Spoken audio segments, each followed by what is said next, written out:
Just how good are Declan Rice and Jude Bellingham? When you talk of the best midfielders in the world, I mean, Jude's right up there. Declan can't be too far from him. No, I think for his position, I think he's bordering on world class. Not world class yet. Very close.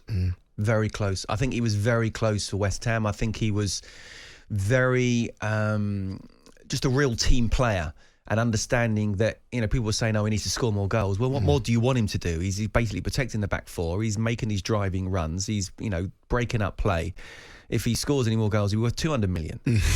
So, but you know what it is? I think it's because they know he can. I think that's what it is with him. No, you saw the goal against Malta that was ruled offside. Yeah. I remember that goal for West Ham in Europe. That goal for West Ham in Europe, left foot. He can do it. Yeah, good commentary from Alex Crook, actually. I think it was that night. Yeah, it was very good, very good. No, but I don't think he was given the ability to go and do that because Thomas Souček was the one to sort of push on. So he was the one, he was the captain, he was looking after the team, and he was the main man. So he was doing a job for the team. Now at Arsenal, he's been given the ability to go further forward. Bit more freedom. And he's doing that, almost in that sort of left side position. He's able to come on like that goal he scored that was disallowed, come onto his right foot and shoot. And I think we will be seeing him scoring more goals. I think he's absolutely superb. I just don't like necessarily saying world class, world class, world class.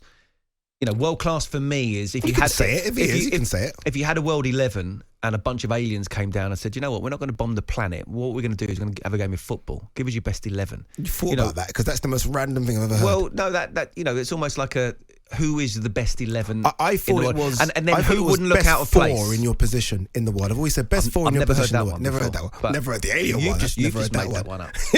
But my point is, I think he is bordering on world class, and I think he's absolutely superb, and I think he's one of the absolutely nailed on names.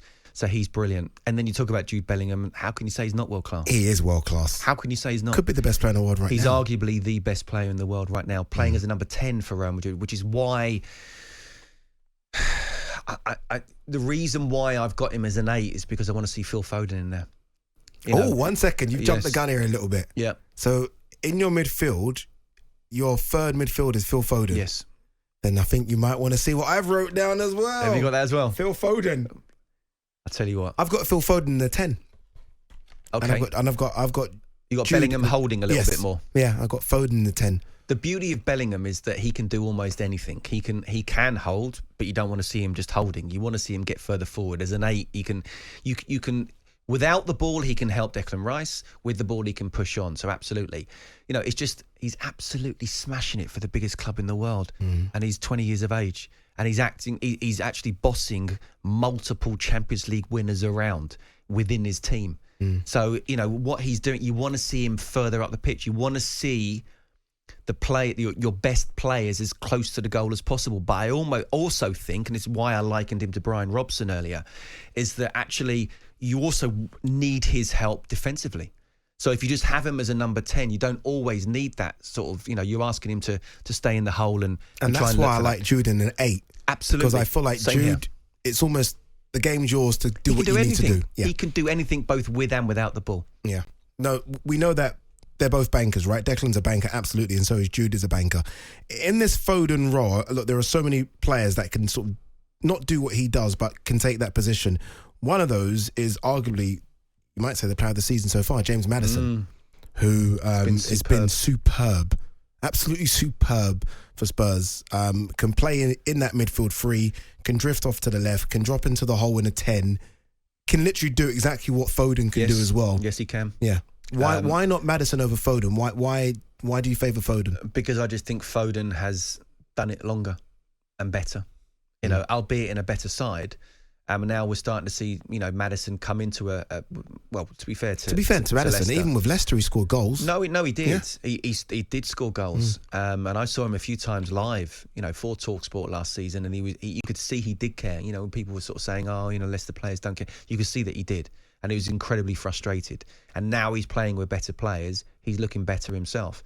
I just think Phil Foden, again, we talked earlier about I likened him to Gaza. I think that the burst of pace that he's got, that's why I want to see him down the middle. the touch he's got. He was getting even frustrated, so he's almost dropping into like a number 6 role. Yeah. You know, and just the little touches he's got that can start attacks and start to look forward, and then he can bomb on, or he can pick up the ball, turn either way, even though he's very left-footed, and then he can just have that burst of pace and then slip a Harry Kane in or Jude Bellingham in, or play the ball out wide to Saka. But before we get to the forwards, obviously this is what we think. This is what we would want to do. What do you think Gareth does in that third position in I midfield? don't think he trusts Phil Foden as an 8. I think he will think that's too gung-ho. Now, the big thing for me is, and it's what I said last week in the studio, is I think he's looked at the 2016 and 2018 Euros and World Cup, and he saw how Portugal and France won it, and they were very defensively solid, very pragmatic. And I think that's the way he wanted to go in 2018 and in the Euros as well, 2020, 2021. I genuinely think now the game's moved on. It's very expansive. It's very attacking, very open, very technical. You know, you look what Pep's done amongst many other teams as well, and you've got a lot of City players in that England squad. And I think our best players are the ones going forward anyway. We've talked about, at centre-back, and I don't include John Stones in that, how, it is vulnerable. So I don't mean let's go gung-ho, not at all. And you've got to be very careful on the transition and the counter-attacks from teams. But I genuinely, Addy, and I will speak to Kev Hatchard a little bit later on, but I think it's between us and France.